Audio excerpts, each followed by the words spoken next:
Los 10 Mandamientos por Monseñor Thiamer Todd. Capítulo 38. Sufriéndoos los unos a los otros y perdonándoos mutuamente. Carta a los Colosenses, capítulo 3, versículo 13. Dios, el Señor de la vida y de la muerte, no solamente dio la vida al hombre, sino que también la defiende con solicitud paternal. No matarás, manda el 5.º mandamiento de su ley. No matarás, porque yo soy el Señor de la vida, y no permito que toques la vida de otro ni la tuya propia. Pero Dios no condena tan solo el asesinato efectivo, material. Dice la Sagrada Escritura: cualquiera que tiene odio a su hermano es un homicida.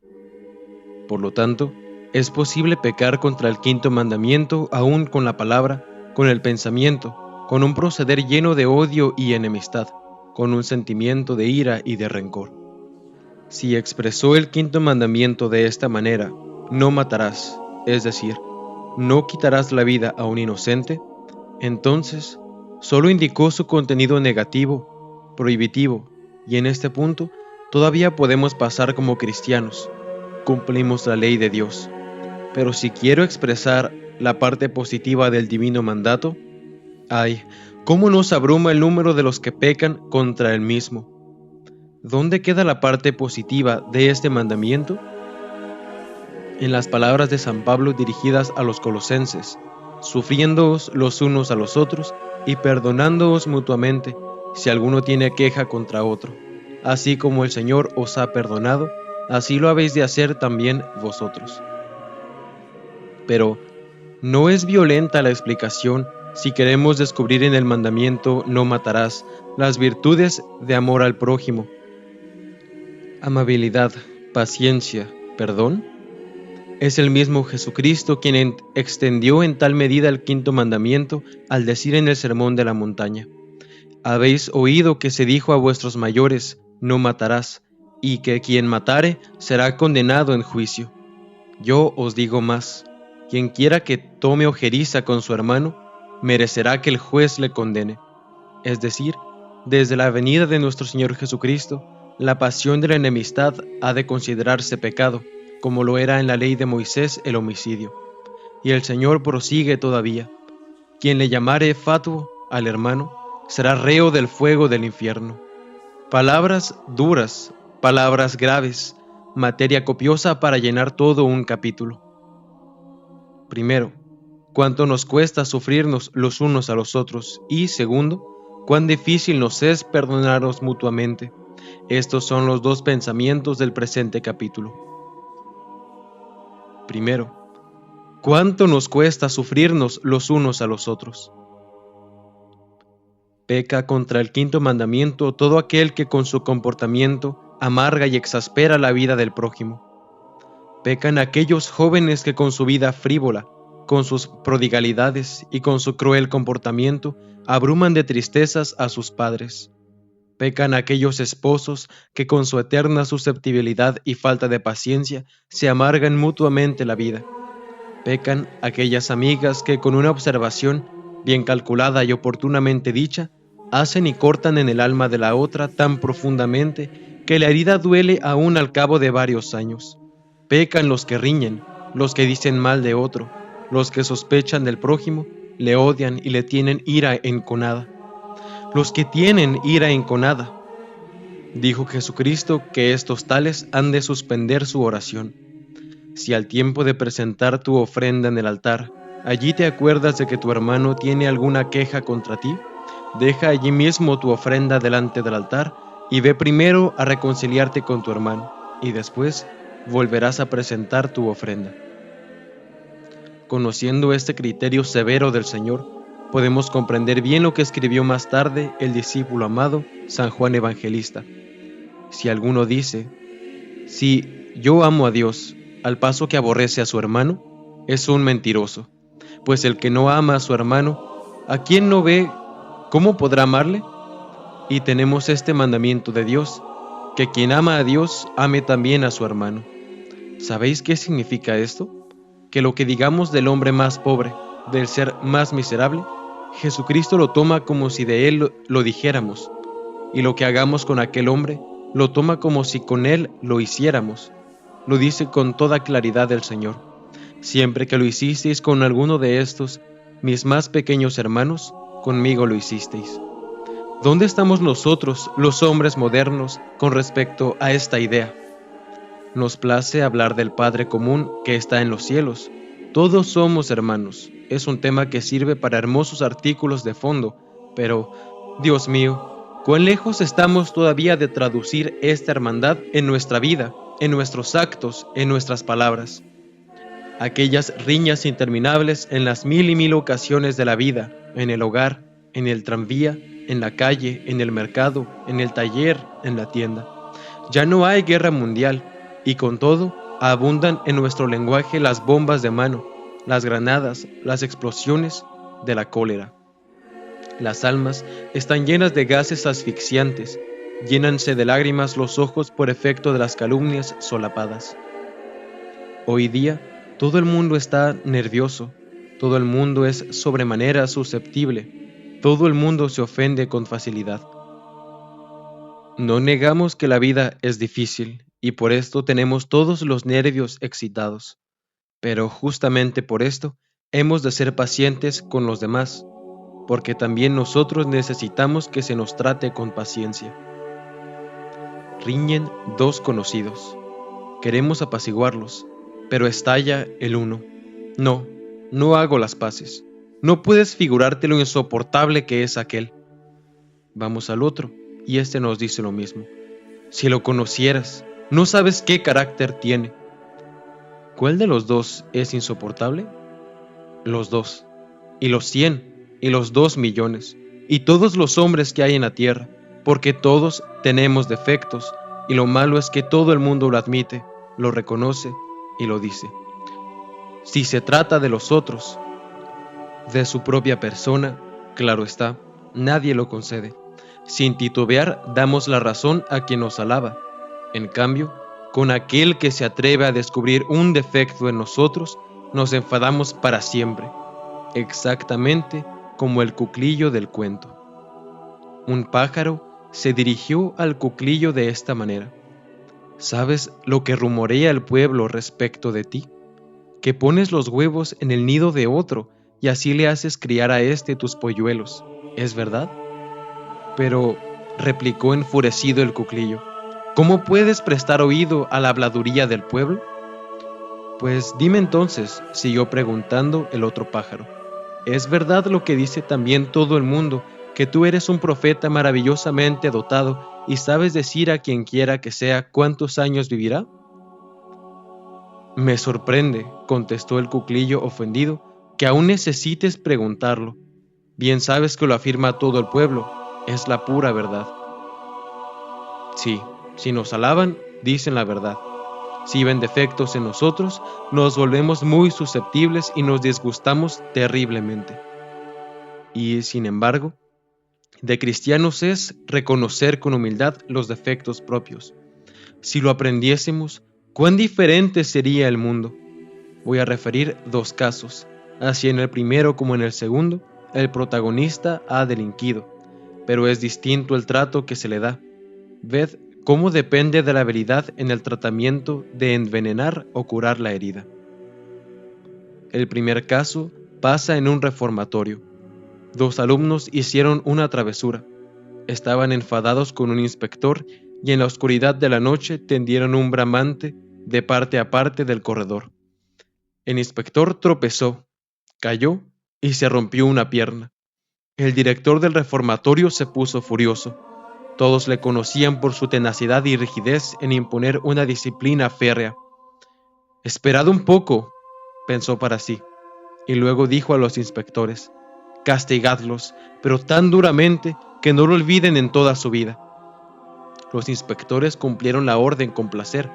Uno de los muchachos se desmayó y el otro murmuró en un crujir de dientes, «Me lo pagaréis». El director estuvo fuera de sí durante todo el día. Por la noche, sus hijos entraron con un poco de algazara a cenar. También recibieron una paliza más que regular. Albarda sobre albarda. ¿No me bastaba ya para hoy? ¿Ni siquiera vosotros me dejáis en paz? Por fin se acostó. Pensamientos desesperados se agitaban en su cabeza al considerar qué ingrato papel le había tocado desempeñar en la vida. Se apagaron las luces de la casa, pero había mucha gente que no podía conciliar el sueño. No podía dormir el director por su gran enfado. No podía dormir el muchacho cruelmente castigado por el dolor que aún sentía. Tampoco el otro, a causa de los pensamientos malos que le bullían en la cabeza. No podía dormir los demás alumnos, por el cuchicheo de la desesperación y del encono. Es la historia del primer caso. El segundo sucedió en otra casa de comunidad, en un convento de monjas. Una de las novicias cometió una falta grave contra la obediencia y la disciplina. Lo contaron a la superiora. Esta se pone pálida al oír el relato, pero no dice nada. Despide a las hermanas sin proferir palabra y entra en la capilla. Por la tarde reúne a las monjas y les dice: esta mañana he sabido lo que sucedió anoche en esta casa. ¿Qué superiora tan mala debo ser yo, cuando tal cosa ha podido suceder mientras yo rijo esta casa? Esto no habría ocurrido nunca entre estos muros si yo hubiese santificado mi alma cuanto lo exige la responsabilidad que llevo por vosotras. Aquí se impone una penitencia dura. La he comenzado hoy mismo y creo que con esta semana de penitencia lograré ser para vosotras un apoyo más firme y podré conducir a Cristo a aquella joven alma que no quiso acatar mis órdenes y me negó la obediencia. La paz del Señor sea con vosotros, dijo y despidió a las monjas. Las monjas fueron presas de una emoción indescriptible. No esperaban ejemplo tan sublime, y aquella noche se conmovió el alma de la novicia. Entonces vio qué cosa es la obediencia, y desde aquel momento fue una de las religiosas más fieles a la superiora. He ahí dos maneras de tratar al que comete una falta. ¿Cuál de las dos es la más cristiana? ¿Osquedad o finura? ¿Crueldad o amor? ¿Enfado o perdón? Perdón, perdón. Y en esto llegamos a la segunda parte del presente capítulo. Segundo, ¿cuánto nos cuesta perdonar? Espera un poco, me lo pagarás caro, oímos a cada paso, y al querer apaciguar los ánimos se nos dice: es que se ha portado conmigo de un modo tan villano. Y si el otro se ha portado mal contigo, ¿has de rebajarte a su nivel? Si él fue tan mezquino, ¿no has de mostrarte tú grande? Y si Dios nos tratara también así a nosotros, a todos los que nos portamos con él villanamente. Dos hombres han reñido para toda la vida. Me gustaría hacer las paces entre ellos. Ellos no se mueven. No, no puedo adelantarme, dice el uno. Fue él quien me ofendió. Yo no he de dar el primer paso, dice el otro. Salió de él la ofensa. Riñen marido y mujer. A cualquiera de los dos que los pregunte, recibiré la misma contestación. Ambos me dirán que empezó el otro.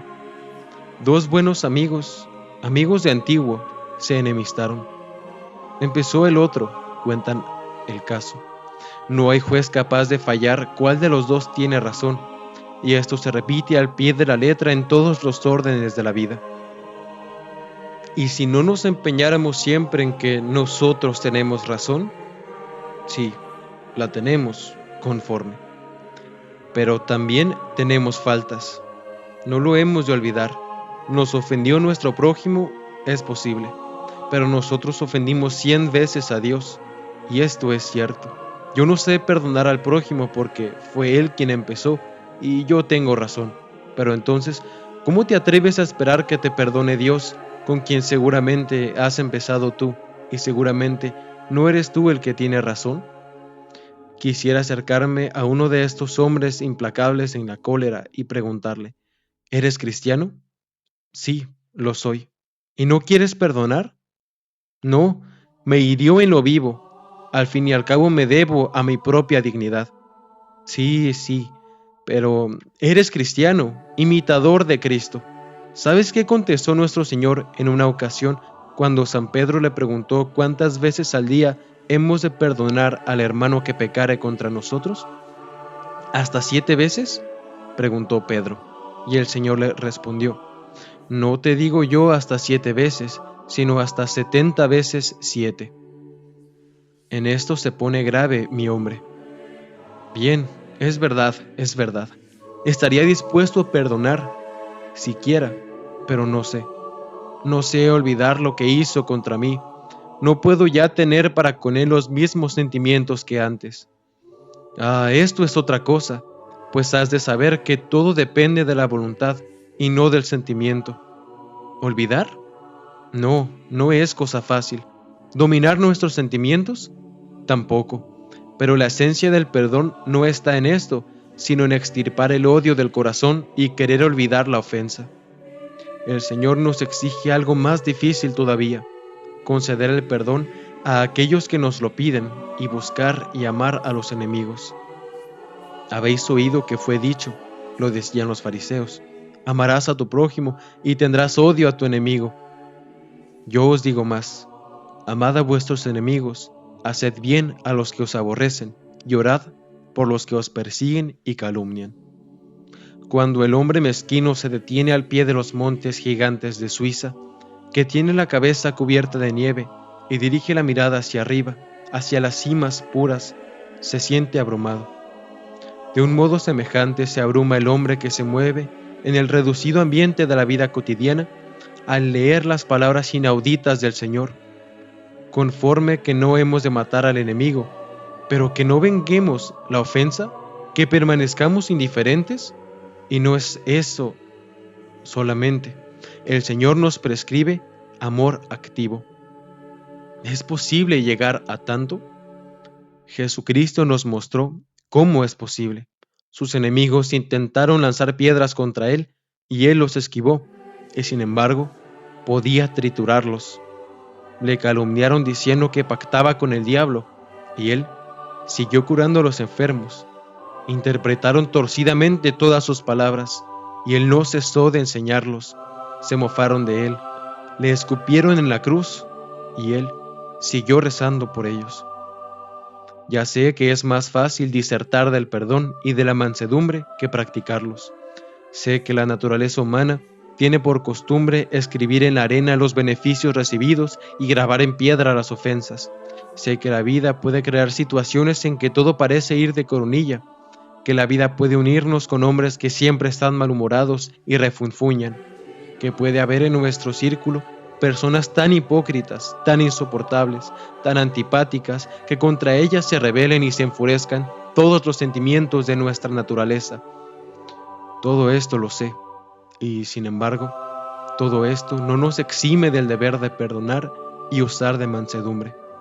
No, porque del cristiano se puede esperar algo más que del hombre abandonado a su naturaleza.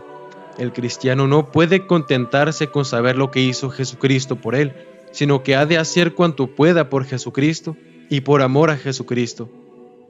Sí, si no soy más que hombre, devuelvo el bofetón, pero porque soy cristiano, domino mis ímpetus. Si no soy más que hombre, grito con el puño apretado a la cara del ofensor: espera, me la pagarás. Pero porque soy cristiano, digo: Padre, perdónale. ¿No sabes perdonar? Luego no quieres ser cristiano. Que sí, sí quiero.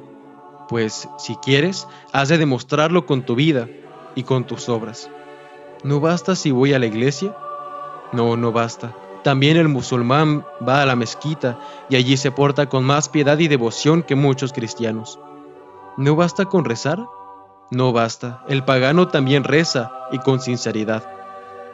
¿No es bastante hacer obras de beneficencia? No basta. Los incrédulos también las hacen. Entonces, ¿en qué se distingue el cristiano del turco, del pagano, del incrédulo? ¿En qué superamos a todos los demás? ¿Cuál es la primera característica de la religión de Cristo? El grado heroico de amor al prójimo, el amor que a nadie niega su calor saludable, el amor que tenemos aún al enemigo.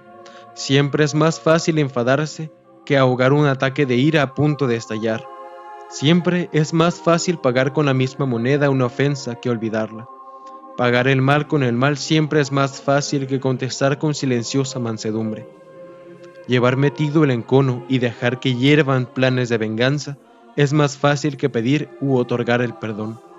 Mas, si no somos capaces de practicar lo último, no cumplimos el quinto mandamiento, ni somos cristianos. Lema del cristiano: dominarse. Es un lema interesante, tiene algo de misterio. Dominarse. El hombre puede vencerse a sí mismo, puede ser más fuerte que él mismo. El animal no puede ser más fuerte porque sigue ciegamente los instintos. El hombre, en cambio, puede vencerlos. Hay una fuerza en nosotros capaz de refrenar el mismo instinto, desarrollar esta fuerza, darle ocasión de obrar, robustecerla. En esto consiste la propia educación cristiana. Fijaos bien esta gradación. Pagar el bien con mal es propio del diablo. Pagar el mal con mal es de irracionales. Pagar el bien con el bien es de hombres. Y pagar el mal con el bien es virtud heroica del cristiano.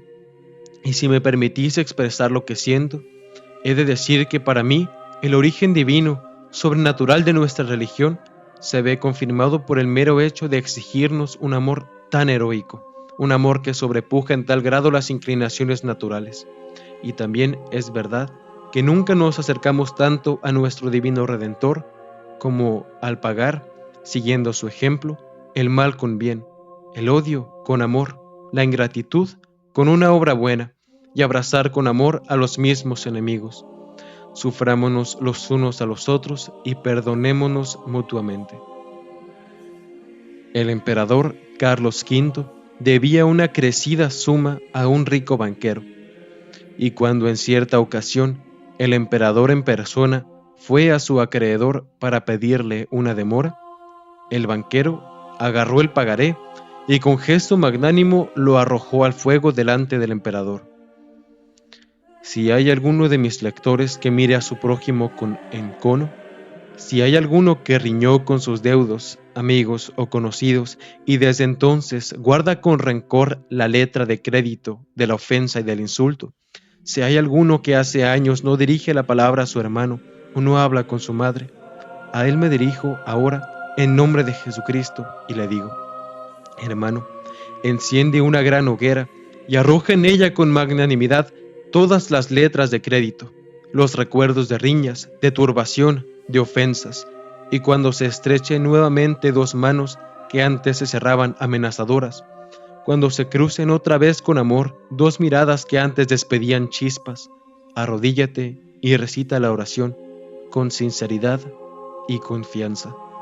Perdónanos nuestras deudas, así como nosotros perdonamos a nuestros deudores.